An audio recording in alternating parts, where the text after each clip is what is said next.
Have you ever been the ultimate punchline at someone else's extravagant wedding? Audrey Kensington certainly was. Abandoned at table 14, surrounded by the pitying, mocking glances of Manhattan's elite, she was desperately ready to disappear. But then the heavy oak doors shattered open. The temperature in the ballroom plummeted. A man the wealthiest families in the city whispered about in terrified, hushed tones walked straight past the billionaires and socialites, coming to a halt at her table. He didn't ask for a dance. He leaned in, his eyes pitch black, and commanded, "Act like you're with me." Welcome to a true story of betrayal, ancient power, and a deadly secret hiding in plain sight. The wedding reception of Emily Carmichael and Thomas Harrington was designed to be the social event of the decade, a glittering display of old money and new arrogance held at the historic Biltmore estate. Crystal chandeliers the size of small cars cast a fractured golden light over 300 guests, all dressed in bespoke tuxedos and designer gowns that cost more than most people made in a year. The air was thick with the scent of imported white orchids and vintage Dom Perignon.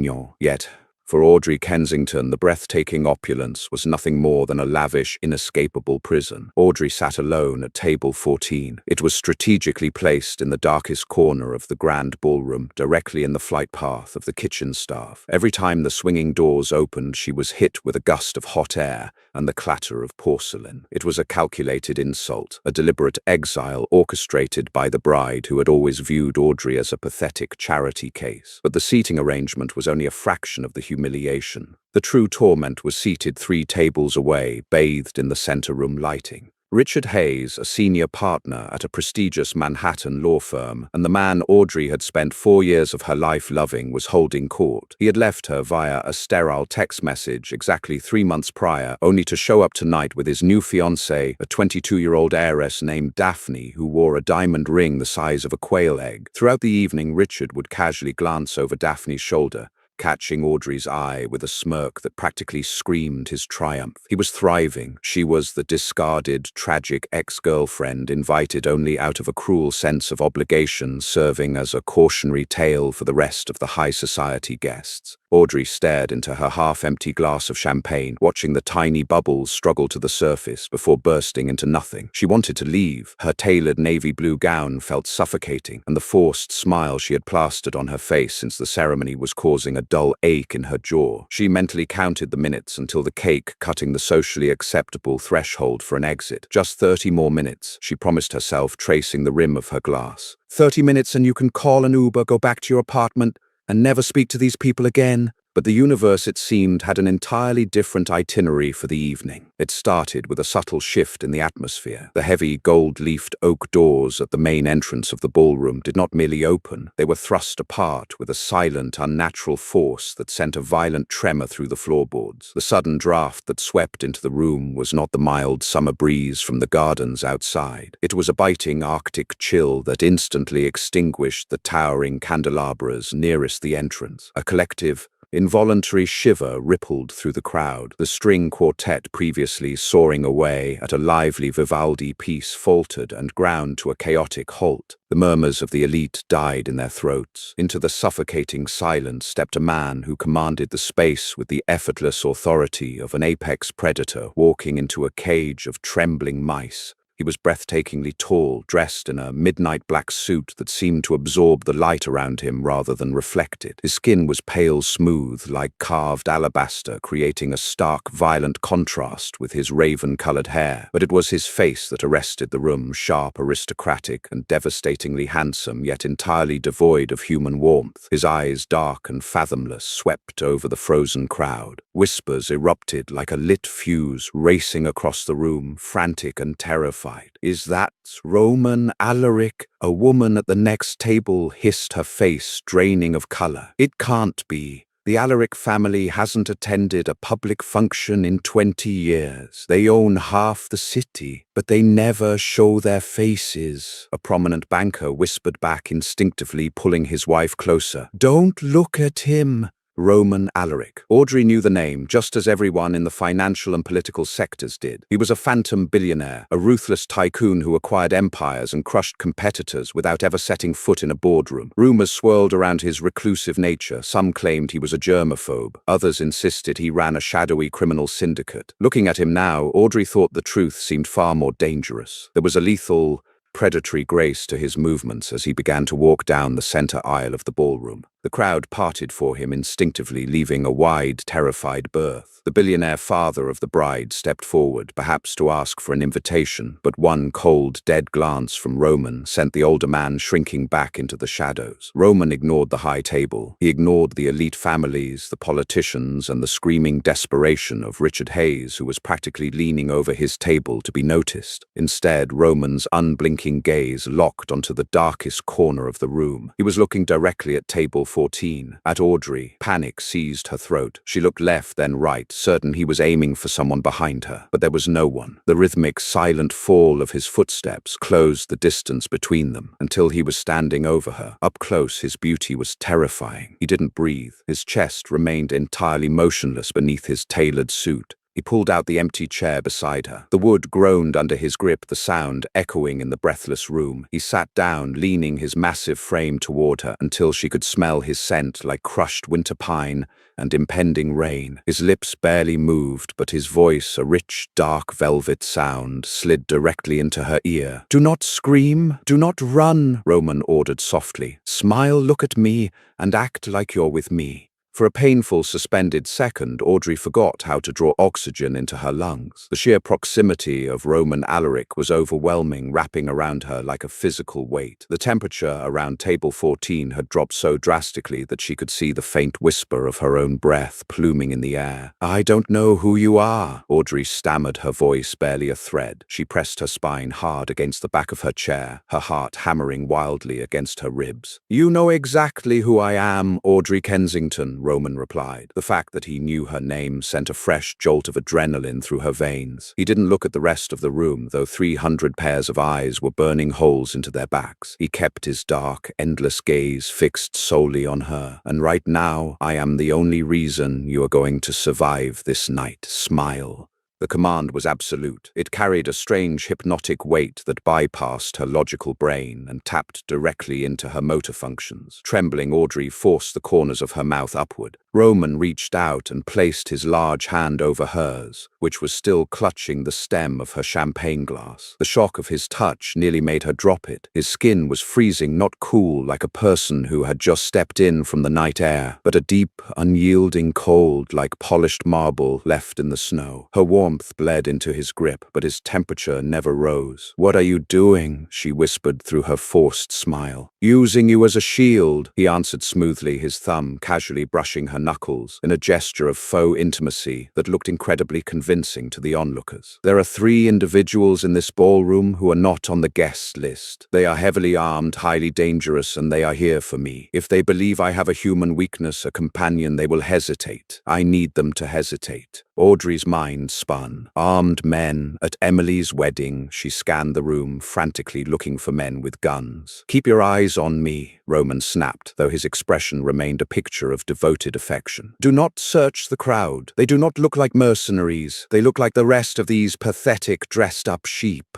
Suddenly, a shadow fell over their table. Audrey flinched. Standing there, holding 2 fresh drinks and wearing a sickeningly arrogant smile, was Richard. The tension in the room was palpable, and Richard, ever the narcissist, couldn't resist the opportunity to insert himself into the gravitational pull of the most powerful man in the room. "Audrey, darling," Richard said, his tone dripping with condescension. He looked at Roman, extending a hand. "I don't believe we've formally met. Richard Hayes, senior partner at Sterling and Vanguard. I must say, seeing a man of your elusive reputation at a wedding like this is quite the surprise. Are you a friend of Audrey's? She never mentioned you?"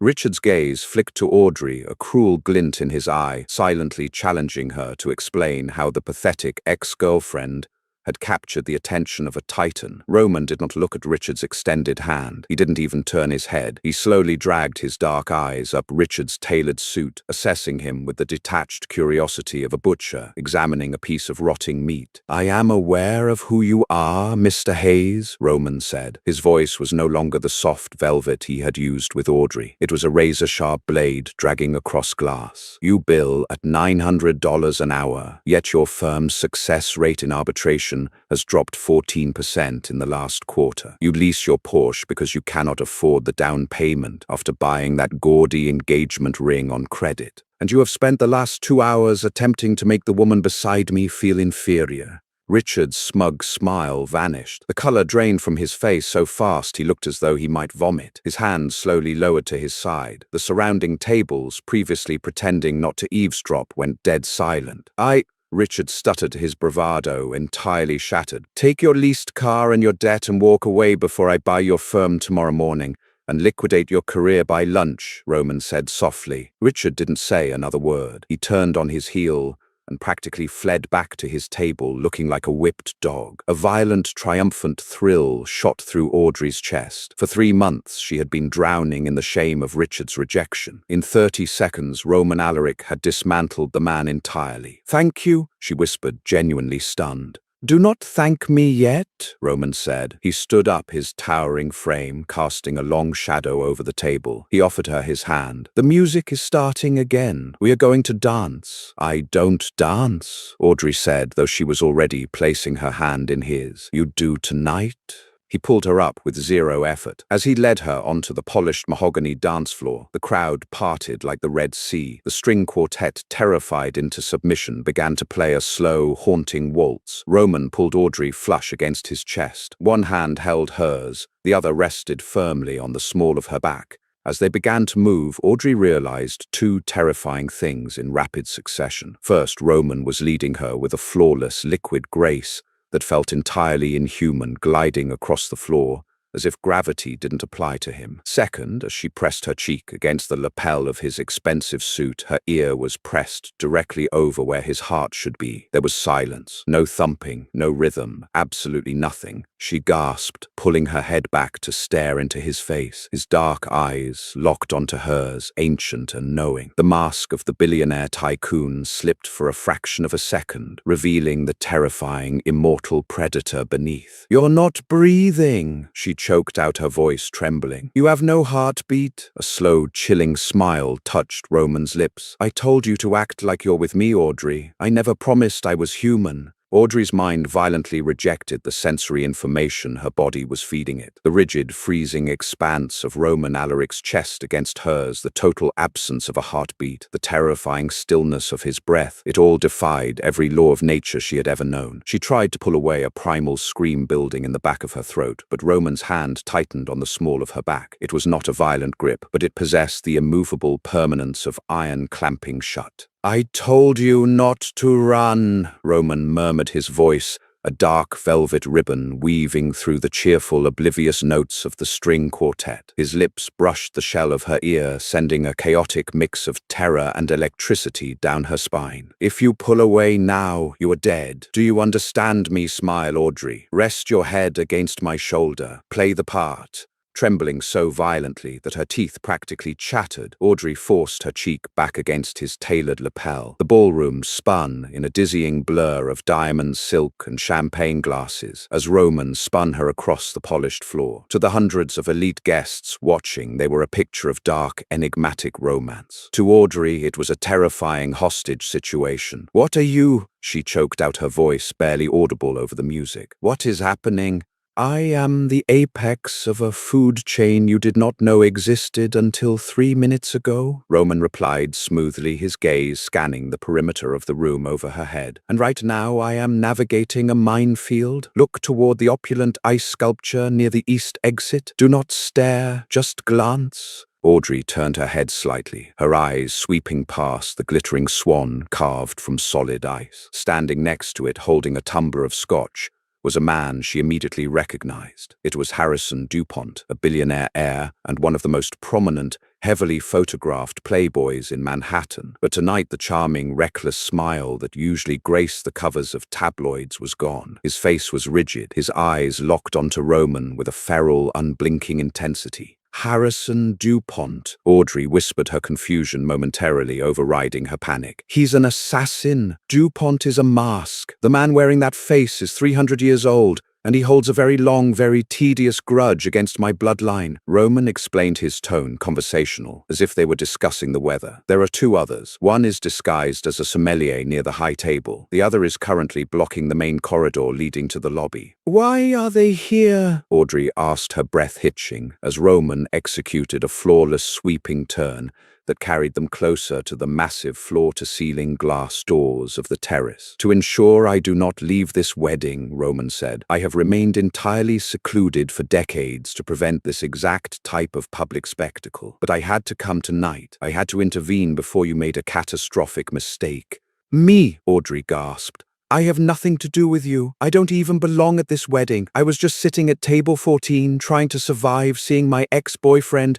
Roman's dark eyes flashed with something dangerous and ancient. "Your ex-boyfriend, Richard Hayes, is entirely the reason you are in danger. Did you truly believe a mid-level corporate lawyer suddenly acquired the wealth and social standing to date an heiress and secure an invitation to the Carmichael Harrington wedding by his own merit?" Audrey's heart pounded. "What are you saying?" "I am saying Richard sold something incredibly valuable to buy his new life. He sold you," Roman said, his voice dropping to a glacial whisper. "You are not an ordinary woman, Audrey. You possess a genetic anomaly, a specific resonance in your blood that my kind can smell from miles away. It is highly sought after. Richard discovered this likely through a contact in the underworld and brokered a deal. You were not invited to this wedding to be humiliated. You were invited to be collected." The words hit Audrey like physical blows. The humiliating seating arrangement, Richard's cruel, triumphant smirks, the bizarre isolation at table 14. It all suddenly snapped into a horrifying, sinister context. She wasn't an outcast tonight. She was bait. She was the main course. "They are moving," Roman said abruptly. Audrey felt the shift in the room's energy before she saw it. The sommelier had abandoned his station quietly, slipping through the crowd. Harrison DuPont placed his scotch glass on a passing tray and began to stride purposefully toward the dance floor. His hand reached into the breast pocket of his tuxedo, revealing a flash of polished silver metal that did not look like a conventional firearm. "Hold your breath," Roman commanded. Before Audrey could process the instruction, Roman moved. The illusion of the graceful dance shattered. With a speed that completely defied human physics, Roman swept Audrey off her feet, cradling her against his chest as he surged backward. They crashed through the heavy glass doors of the terrace with a deafening explosion of shattering panes. The music inside abruptly stopped, replaced by the chaotic, terrified screaming of the socialites. The night air hit Audrey like a wall, but Roman didn't stop. He vaulted over the stone balustrade of the third-story balcony, plummeting into the darkness of the estate's sprawling gardens. Audrey squeezed her eyes shut, waiting for the bone-crushing impact of the ground, but it never came. Roman landed with a silent, heavy grace, absorbing the shock entirely. "Open your eyes," he said, setting her on her feet on the damp grass. Behind them, alarms were blaring from the mansion. Flashlights swept across the manicured lawns. "We have exactly 90 seconds before DuPont and his associates reach the perimeter. Run." Audrey ran until her lungs burned, and the muscles in her legs screamed in agony. Her expensive navy blue designer heels had been discarded somewhere near the rose garden, leaving her to sprint barefoot across the cold, damp earth. Roman stayed right beside her, effortlessly matching her frantic pace without shedding a single drop of sweat or taking a deep breath. His presence was a terrifying anchor in the absolute madness of the night. They breached the wrought-iron gates of the estate, just as a massive armored black Maybach roared out of the surrounding tree line, skidding to a halt violently inches from them. The rear door swung open automatically. "Get in," Roman ordered, practically shoving her into the plush leather interior before sliding in beside her. The door slammed shut, sealing them in a soundproof, heavily tinted vault. The driver, a broad-shouldered man whose face was obscured by the shadows of the front seat, gunned the engine. The Maybach tore down the winding mountain road, leaving the flashing lights and chaos of the Biltmore estate far behind. Audrey collapsed against the luxurious leather, pulling her knees to her chest. Her ruined gown was covered in mud and microscopic shards of glass from the terrace doors. She was shaking uncontrollably, the adrenaline crash hitting her nervous system like a freight train. Roman sat beside her, perfectly composed. He smoothed the lapels of his midnight black suit, plucking a stray piece of glass from his sleeve. He looked entirely unaffected by the fact that he had just just abducted a woman and jumped off a 3-story balcony. "You're bleeding," Roman noted, his voice devoid of the terrifying urgency it held during their escape. Audrey looked down. A small, jagged cut on her left calf was slowly weeping crimson, a parting gift from the shattered terrace doors. Suddenly, the atmosphere inside the Maybach shifted. The air grew impossibly heavy. Audrey looked up and froze. Roman was staring at the small trail of blood on her leg. The fathomless dark brown of his eyes had completely bled out, replaced by a terrifying luminescent silver. The veins beneath his pale skin darkened, branching out like black ink dropped into water. The pristine, aristocratic billionaire was gone, replaced by a starving ancient predator. A low, guttural sound, something between a purr and a growl, vibrated in his chest. "Stop the car!" Audrey panicked, pressing herself against the opposite door, frantically pulling the handle. It was locked. "Let me out! You said you were saving me." Roman squeezed his eyes shut, his jaw clenching so hard Audrey heard the bones grind. He turned his head away, gripping the leather armrest until the heavy material tore beneath his fingers. He took several sharp, jagged breaths, the first times she had seen him breathe at all. "I am saving you," Roman rasped, his voice tight with an agonizing restraint. "But you are making it exceedingly difficult. There is a first aid kit in the compartment beneath your seat. Bandage the wound immediately. The scent is intoxicating." Fumbling with trembling fingers, Audrey found the kit, ripped open a sterile gauze pad, and pressed it hard against her leg. She wrapped it tightly, desperate to seal away the scent that was driving the monster beside her to the edge of violence. After a long, agonizing minute, the heavy tension in the car began to dissipate. When Roman finally turned back to face her, his eyes had returned to their dark, fathomless state, and the black veins had vanished beneath his porcelain skin. "I apologize," Roman said stiffly, though he did not sound particularly sorry. "Your bloodline is a rarity known as the Aurelian strain. It acts as a supreme narcotic to our kind. It grants immense temporary power, but it is highly addictive. Richard discovered this when he took you for a routine blood test 3 months ago at the private clinic his new father-in-law owns." Audrey felt a sickening wave of betrayal wash over her. "The mandatory corporate screening," she whispered, the memory flooding back. Richard had been so insistent she go to that specific high-end clinic in Manhattan. He had broken up with her 2 days later via text message. "Precisely," Roman confirmed. "He secured the data, realized what he had, and auctioned your life to the highest bidder in our underground syndicate. The hunters at the Wedding DuPont and his Aegis faction purchased the rights to harvest you. If I had not arrived and claimed you publicly, you would currently be chained in the hull of a private yacht, kept alive solely to be drained over the next decade." Tears of absolute horror spilled over Audrey's lashes. The man she had loved, the man she had mourned, had sold her into a literal nightmare to finance his Porsche and his new heiress fiancé. "Why did you interfere?" Audrey asked, her voice cracking. "If I am so valuable, why didn't you just buy me? Why risk a public war with this Aegis faction?"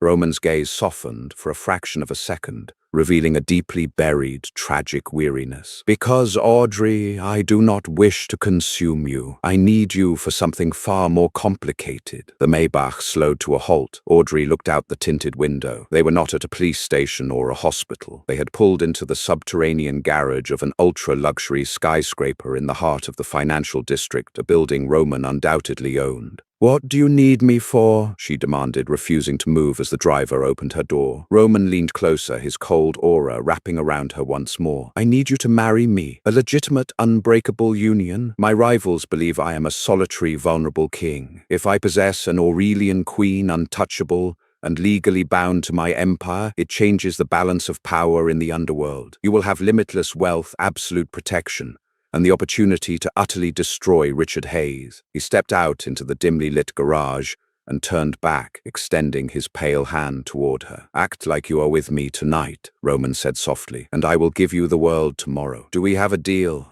The private elevator of the glass and steel monolith in Tribeca ascended with a terrifying, silent speed. Audrey watched the floor indicator blur past the 80th level, her reflection in the polished, mirrored doors looking like a ghost haunting her own life. Beside her, Roman Alaric stood with the immovable posture of a marble statue. He did not look at her, his attention seemingly fixed on the sprawling, glittering grid of Manhattan, visible through the glass wall of the cab. When the doors slid open, they they stepped into a penthouse that defied ordinary wealth. Designed by the late Zaha Hadid, the space was a masterpiece of sweeping futuristic curves and floor-to-ceiling windows that offered a dizzying 360-degree view of the city. The furniture was minimalist and painfully expensive, bespoke B&B Italia leather dark walnut accents, and a massive custom-built chandelier from Baccarat that hung like frozen rain over a massive dining table. But despite the breathtaking luxury, the apartment felt entirely devoid of human life. There were no photographs,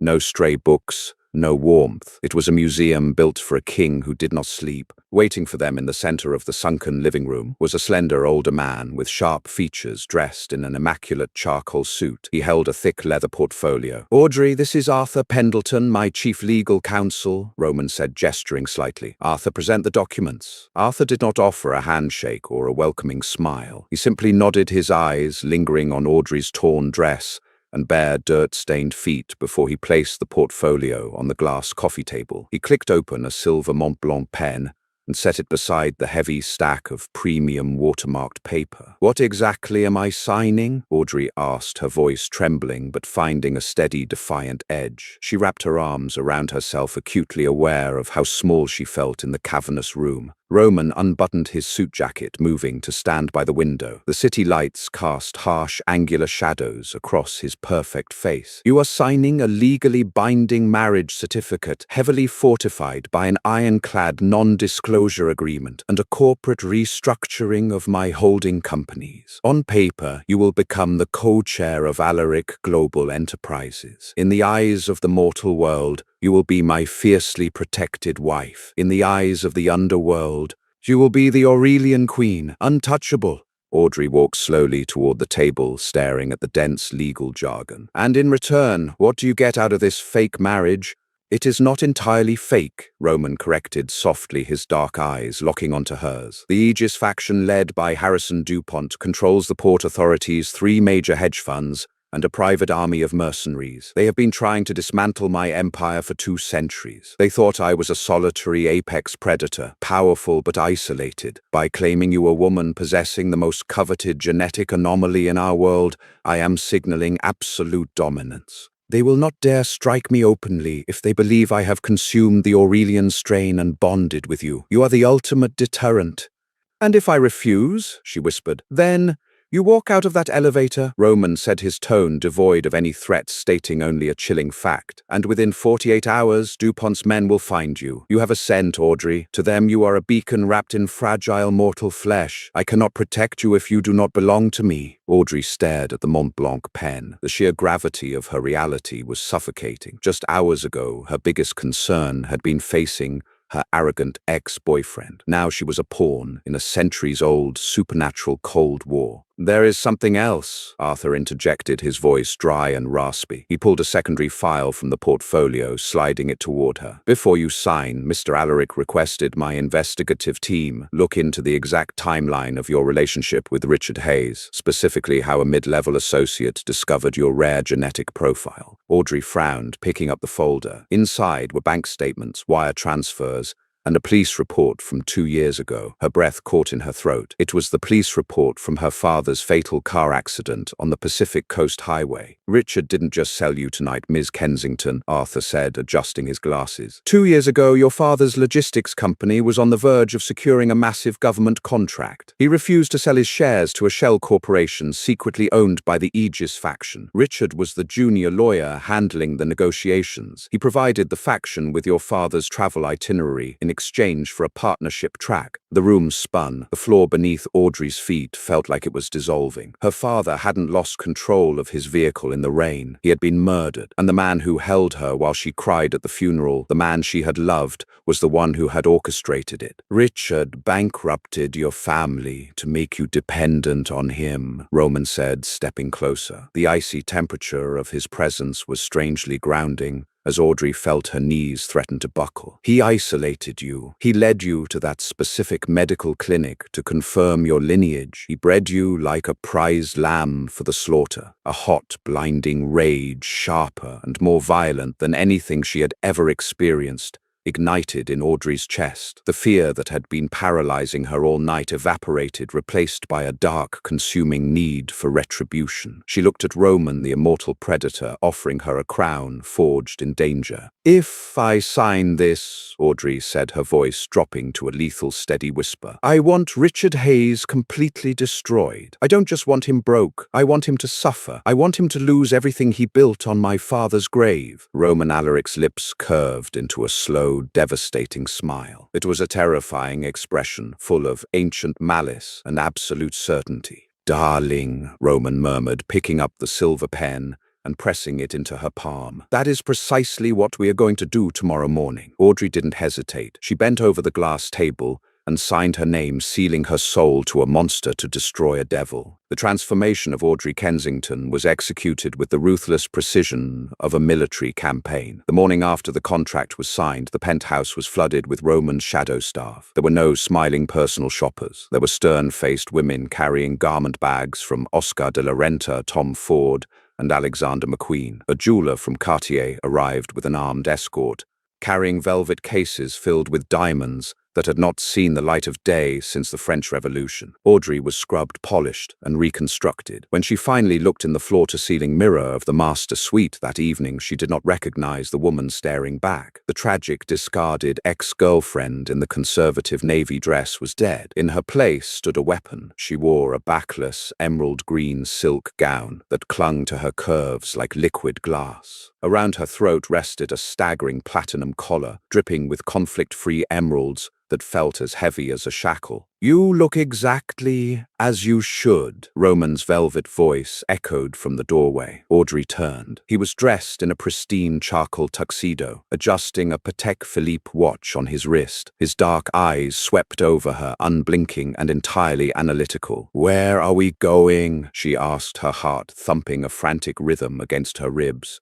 "To the belly of the beast," Roman replied, offering his arm. "Tonight is the annual philanthropic auction at the Museum of Modern Art. Arthur Carmichael, the man whose daughter's wedding we ruined last night, is the chairman. Richard Hayes will be there desperately trying to salvage his standing with his new father-in-law after the embarrassment he suffered. The private helicopter ride from the Jenga Tower to a helipad near Midtown was executed in silence. When the doors of their Maybach finally opened at the red carpet entrance of the MoMA, the flashbulbs of the paparazzi erupted like a thunderstorm. For 2 decades, Roman Alaric had been a ghost. His sudden public appearance with a stunning unknown woman on his arm sent the press line into a screaming frenzy. Audrey kept her chin high, her grip on Roman's arm tight. The cold radiation of his body was a constant reminder of the lethal power she now commanded by association. The grand atrium of the museum was transformed into a glittering sea of Manhattan's most vicious elite. The moment Roman and Audrey stepped through the archway, the ambient chatter died. The string quartet seemed to falter. 300 faces turned toward them in shock. And there, standing near a display of abstract sculptures, was Richard Hayes. He was holding a glass of champagne, laughing nervously at a joke his prospective father-in-law had just made. When Richard's eyes landed on Audrey, the glass slipped from his fingers, shattering violently on the marble floor. He looked as though he had seen a ghost. In a way, he had. Roman did not pause. He guided Audrey directly through the parting crowd, making a straight, undeniable line toward Richard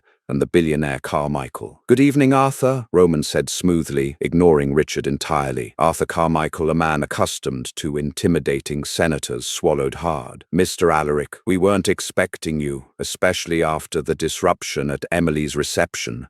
"Apologies for the abrupt departure," Roman replied, his voice dripping with aristocratic disdain. "My fiancée, Ms. Kensington, was feeling fatigued by the poor company at her table. I trust you understand." The word fiancée hit Richard like a physical blow. His face turned a sickly shade of grey. "Audrey," Richard choked out, stepping forward, his eyes darting frantically between her emerald necklace and Roman's terrifyingly calm expression. "What is this? What are you doing with him?"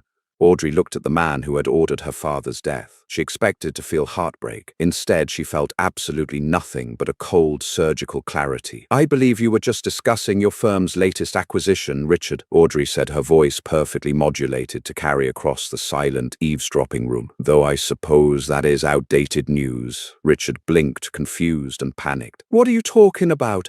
Roman casually reached into the inner pocket of his tuxedo and pulled out a sleek black smartphone. He tapped the screen once. 3 minutes ago, Alaric Holdings initiated a hostile takeover of the primary debt lenders financing your law firm, Richard. Simultaneously, we released a dossier to the Securities and Exchange Commission detailing your illicit insider trading and your involvement in the Pacific Coast Highway cover-up. Richard staggered backward, knocking into a waiter. "You can't do that. You're lying. Your firm's equity is currently frozen." Roman continued, his voice echoing in the dead, silent museum. "Your accounts have been seized. Arthur Carmichael, being a prudent businessman, will undoubtedly sever all ties with you to avoid the federal indictment that will be filed by sunrise. You are no longer a senior partner, Richard. You are a criminal liability." Daphne, the 22-year-old heiress, stared at Richard in horror before turning and fleeing into the crowd. Her father, Arthur Carmichael, immediately stepped away from Richard, treating him like a walking contagion. Richard's bravado shattered completely. He fell to his knees on the marble floor, ignoring the shards of his broken glass biting through his trousers. "Audrey, please," he begged, tears streaming down his face. "You don't understand the people I was dealing with. They made me do it. They'll kill me if I don't have the firm's protection." Audrey looked down at him, the emeralds heavy against her skin. "I know exactly who you were dealing with, Richard, and now so does he." She turned to Roman, the phantom billionaire, the ancient predator. "We are finished here," she said coldly. But as Roman turned to lead her away, a slow, mocking applause echoed from the VIP balcony above them. Audrey looked up. Leaning against the glass railing, wearing a pristine white tuxedo and a smile sharper than a razor, was Harrison DuPont. The immortal assassin locked eyes with Roman, raising his glass in a mock toast. The financial ruin of Richard Hayes was complete, but the true war for Audrey's survival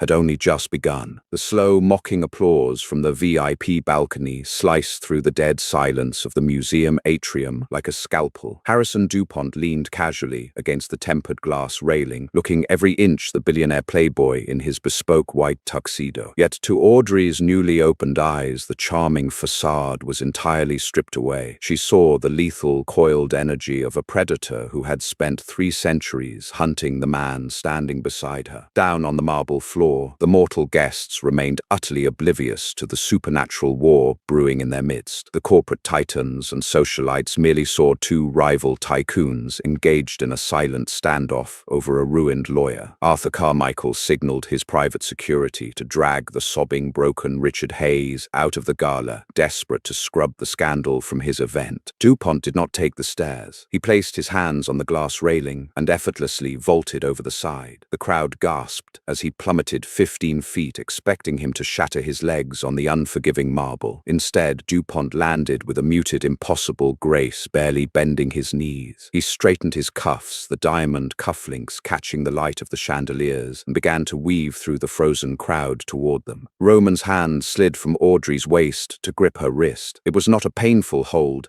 but it was anchored with the density of solid titanium. He smoothly positioned his broad shoulders between Audrey and the approaching assassin. "Harrison," Roman greeted his voice, an icy, impenetrable wall of authority. "I see you managed to sneak away from your offshore shell companies for the evening. How tragic that you arrived just in time to watch your pawn get swept off the board." DuPont chuckled, a rich, melodic sound that did not reach his dead, predatory eyes. He stopped exactly 3 feet away, respecting the invisible, lethal boundary of Roman's personal space. "A brilliant corporate maneuver, Roman. I applaud the theater of it. Liquidating the boy's firm was a masterful stroke of petty vengeance. But you and I both know Wall Street tactics won't win the actual war."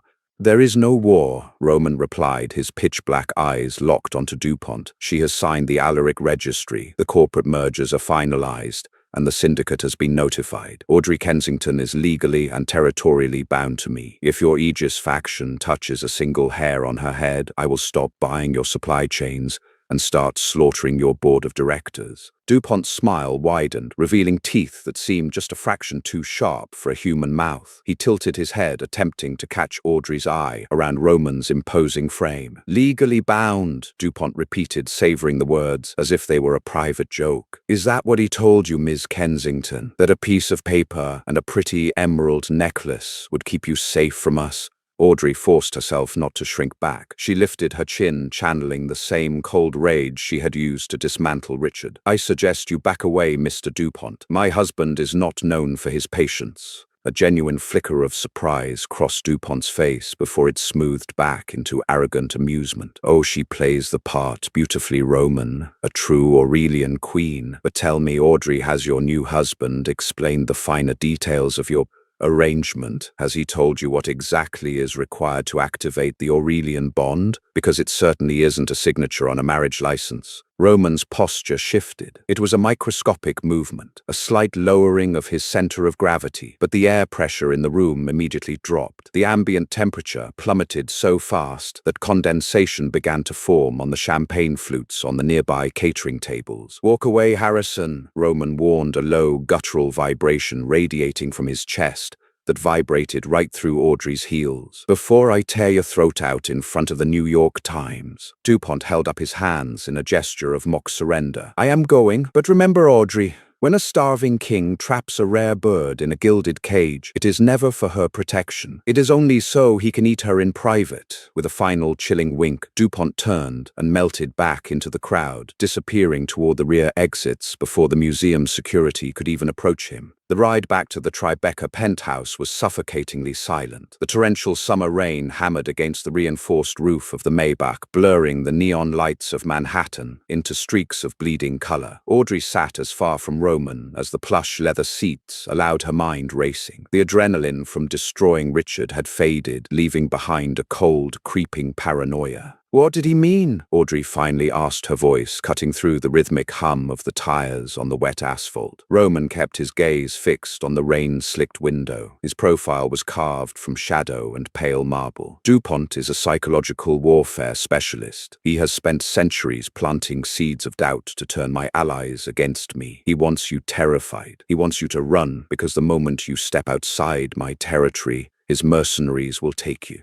"That didn't answer my question." Audrey pressed her heart, hammering against her ribs. She refused to be another man's pawn, mortal or immortal. "He said the bond requires more than a signature. What does it require, Roman?" Roman slowly turned his head. His dark eyes were bottomless, swirling with an ancient, exhausting weight. For a fraction of a second, the terrifying predator vanished, leaving behind a man who looked utterly cursed. "It requires a sacrifice I am not willing to make," Roman said softly, his voice devoid of its usual commanding edge. "Do not let DuPont poison your mind, Audrey. I gave you my word. You are safe with me." But as the Maybach descended into the subterranean fortress of the Jenga Tower, Audrey looked at the immortal billionaire beside her and realized a terrifying truth. She wasn't entirely sure she believed him. The security protocols at the penthouse had been exponentially intensified during their brief absence. The private elevator lobby was now occupied by 4 heavily armed men dressed in unmarked tactical gear. Their leader, a towering, battle-scarred man named Commander Gideon Locke, gave Roman a curt, silent nod as the doors opened. These were not corporate security guards. They moved with the lethal, predatory grace of immortals. Roman was preparing for a siege. Inside the penthouse, the oppressive silence was deafening. Roman immediately retreated to his private study on the upper mezzanine, claiming he had urgent syndicate matters to manage, leaving Audrey to wander the cavernous, futuristic living space alone. Sleep was an absolute impossibility. Audrey paced the length of the Zaha Hadid-designed living room, the emerald necklace feeling heavier with every passing hour. DuPont's mocking words echoed relentlessly in her skull. "When a starving king traps a rare bird, it is only so he can eat her in private." She needed to know the truth. She needed to know what the Aurelian strain actually meant. Kicking off her designer heels, Audrey padded silently up the floating glass staircase. The door to Roman's study was slightly ajar, a sliver of warm amber light spilling onto the dark hardwood floor. She approached cautiously, holding her breath, and peered inside. The room was a stark contrast to the ultra-modern aesthetic of the rest of the penthouse. It was lined with towering mahogany bookshelves overflowing with ancient leather-bound tomes, rolled parchments, and archaic artifacts. Roman was not there. The side door leading to the terrace was open, the curtains billowing wildly in the rainy wind. Audrey slipped into the study. The massive oak desk in the center of the room was littered with modern financial tablets, but right in the center sat a heavy, velvet-bound codex. It was open. The pages were yellowed and brittle, covered in elegant, sweeping Latin calligraphy. Beside it lay a legal pad filled with Roman's sharp, precise handwriting. He had been translating it. Her heart pounding in her throat, Audrey stepped behind the desk and looked down at the legal pad.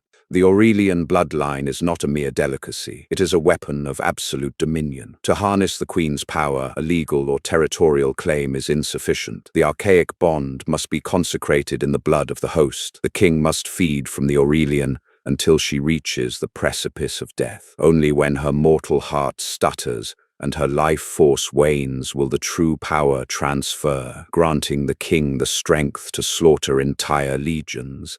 Audrey's breath hitched. A cold, paralyzing terror seized her spine. Until she reaches the precipice of death. "You were not supposed to read that," a soft, devastating voice echoed from the shadows. Audrey spun around. Roman was standing in the doorway of the terrace, the rain lashing against his dark suit. His face was an unreadable mask, his pitch-black eyes fixed on the trembling legal pad in her hands. "Is this true?" Audrey demanded, her voice shaking violently. She backed away from the desk. "Is this why you claimed me? You're going to drain me to fight DuPont's army?" Roman stepped into the room, his movements slow and deliberate, like a man trying not to spook a trapped animal. "If I intended to drain you, Audrey, I would have done it in the back of the Maybach last night when your scent was driving me out of my mind. I would not have married you. I would not have ruined Richard Hayes for you." "Then why is this on your desk?" she cried, gesturing frantically at the ancient codex. "Why are you translating texts about bringing me to the edge of death? Because DuPont knows the archaic laws?" Roman practically snarled, his sudden ferocity making Audrey flinch. He closed the distance between them, stopping just inches away, his towering frame casting a massive shadow over her. "The Syndicate will not recognize our union as a true deterrent unless the blood bond is completed. DuPont is banking on the fact that I am too civilized, too weak to hurt you. He believes I am bluffing. I have been tearing through centuries of archaic texts, trying to find a loophole, a secondary ritual that does not require me to put your life at risk." Audrey stared up at him, her chest heaving. The agony in his fathomless eyes was undeniable. The apex predator of Manhattan was utterly terrified of hurting her. "Roman," she whispered, the anger slowly draining away, replaced by a strange, profound ache in her chest. Before Roman could respond, the world exploded. A deafening, concussive blast shattered the bulletproof glass of the study's massive bay window. A shockwave of fire rain and fragmented glass tore through the room. Roman moved with lightning speed, tackling Audrey to the floor and shielding her body with his own, just as a second explosion ripped the mahogany doors off their hinges. The penthouse alarms began to scream, a piercing mechanical wail. Through the smoke and the pouring rain pouring into the ruined study, 3 figures descended from the roof via tactical rappelling lines, stepping through the shattered window. They wore heavily armored combat gear and carried matte black assault rifles loaded with specialized glowing silver ammunition. Aegis mercenaries. "Lock, breach the upper mezzanine," Roman roared, his voice echoing over the chaos. He pulled Audrey to her feet, his eyes flashing to a terrifying luminescent silver. The veins in his neck darkened the monster, surging to the surface. "They didn't wait for the Syndicate to rule on the marriage," Roman hissed, shoving Audrey behind the massive oak desk as the mercenaries opened fire, shredding the ancient bookshelves. "DuPont sent a strike team. He is trying to kill you before I can complete the bond." Audrey crouched on the floor, covering her ears as gunfire deafened the room. The unbreachable fortress had fallen, the gilded cage was completely shattered, and the only thing standing between her and a violent death was a starving ancient vampire king. The sheer kinetic force of the specialized assault rounds tore through the heavy oak desk as if it were made of fragile parchment. Audrey knelt on the floor, her hands clamped over her ears to block the deafening rhythmic roar of the automatic weapons. The penthouse, once a silent, untouchable museum of modern architecture, was now a chaotic war zone of shattered glass, pulverized mahogany, and choking grey smoke. Roman Alaric did not stay in cover. He moved with a violent, impossible velocity that the human eye could barely track. He surged over the splintered remains of the desk, launching himself at the nearest Aegis mercenary. The sheer impact of Roman's body against the armored attacker sounded like a horrific car crash. The mercenary's rifle clattered to the floor as Roman effortlessly hurled the man across the room, shattering a heavy marble statue. But Harrison Dupont had not sent amateurs. The remaining two mercenaries immediately adjusted their tactical formations, their weapons tracking Roman's blinding speed with practiced, terrifying precision. They fired in unison, trapping the Vampire King in a crossfire of glowing silver nitrate tracer rounds. Audrey watched in absolute horror as 3 rounds struck Roman's chest and shoulder. He did not bleed, but a sickening, localized burst of smoke erupted from his midnight black suit where the silver pierced his flesh. A guttural sound of pure, ancient agony ripped from his throat. The sheer kinetic impact knocked him backward, his towering frame crashing hard into the remaining bookshelves. The ancient codex he had been translating fell to the floor, its yellowed pages scattering across the ruin. "Roman!" Audrey screamed, her voice tearing from her throat. Commander Gideon Locke burst through the main doors, his own matte black weapons drawn instantly, neutralizing one of the attackers with a flawless shot. But the victory was short-lived. Outside the shattered bay window, the menacing hum of an unmarked helicopter grew louder. Through the sheets of torrential rain, 4 more heavily armored Aegis soldiers descended onto the terrace. They were systematically cutting off every exit. Crouching behind the devastated desk, Audrey's mind raced with a terrifying surgical clarity. Dupont's entire master plan finally clicked into place. Isolate the king, sever Roman's communications with the wider syndicate by attacking the penthouse directly. Overwhelm the defenses, use specialized, highly lethal munitions that negated immortal healing factors. Neutralize the asset, execute Audrey before the archaic bond could be finalized, preventing Roman from acquiring the godlike Aurelian strength. Roman was pulling himself up from the debris, his face pale and strained, the dark veins beneath his eyes throbbing with desperate exertion. He placed himself firmly between Audrey and the terrace, a heavily wounded shield, preparing to take the fatal blows meant for her. He was choosing to die rather than force her into the sacrifice detailed in the archaic texts until she reaches the precipice of death. The terrifying words from the Codex echoed in her skull. Roman had refused to take her power because he feared it would kill her. But if she did nothing, the heavily armed strike team would slaughter them both. The gilded cage had fallen, and Audrey realized that true survival did not come from hiding behind a king. It came from giving him his crown. Audrey did not hesitate. She dropped to her knees and grabbed a massive, jagged shard of the Zaha Hadid bay window from the floor. The glass was razor sharp. Without giving herself a second to second-guess the agonizing pain, she dragged the sharp edge across the palm of her left hand. A deep crimson line opened instantly. The scent hit the room like a physical shockwave.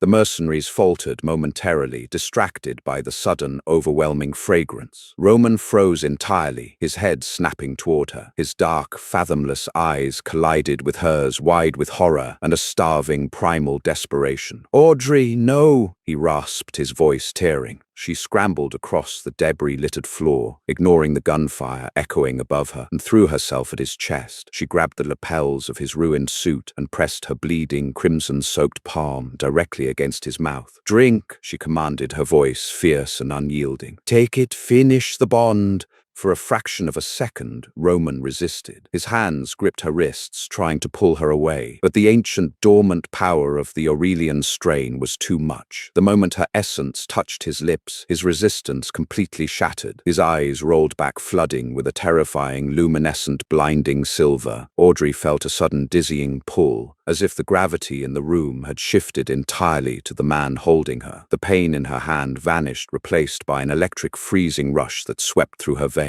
Her knees buckled as the energy drained from her body, her vision narrowing into a dark, pulsing tunnel. She felt the heavy, terrifying weight of her own heartbeat beginning to slow, reaching the very edge of the precipice the Codex had promised. Just a little more, she thought, her consciousness slipping. Save us. Suddenly, Roman tore himself away. He did not drain her to the point of death. He caught her falling body with one arm, cradling her gently against his chest. When he turned to face the terrace, he was no longer just a phantom billionaire. He was an ancient god of war awakened. The silver light radiating from his eyes illuminated the dark, rainy study. The silver nitrate wounds on his chest expelled the bullets onto the floor, healing in a fraction of a second. The Aegis mercenaries backed away, absolute terror, finally breaking their tactical discipline. They raised their weapons, but they were entirely too late. Roman moved. It wasn't speed, it was a sheer deletion of distance. In less than 10 seconds, the penthouse was entirely silent. The heavy thud of the attackers hitting the floor was masked by the driving rain outside. Gideon Locke lowered his weapon, staring at his king in profound, terrified reverence. Roman walked slowly back to Audrey, kneeling beside her on the ruined floor. He pulled a pristine silk handkerchief from his pocket and tightly bound her wounded hand. The freezing cold of his touch was gone, replaced by a warm, thrumming energy that resonated perfectly with her own weakened pulse. The bond was complete. "You defied my orders again, Audrey Kensington," Roman whispered, his silver eyes softening as he brushed a stray lock of hair from her pale face. Audrey managed a weak, triumphant smile, resting her head against the chest of the most dangerous creature in Manhattan. "I told you, Roman, I'm with you."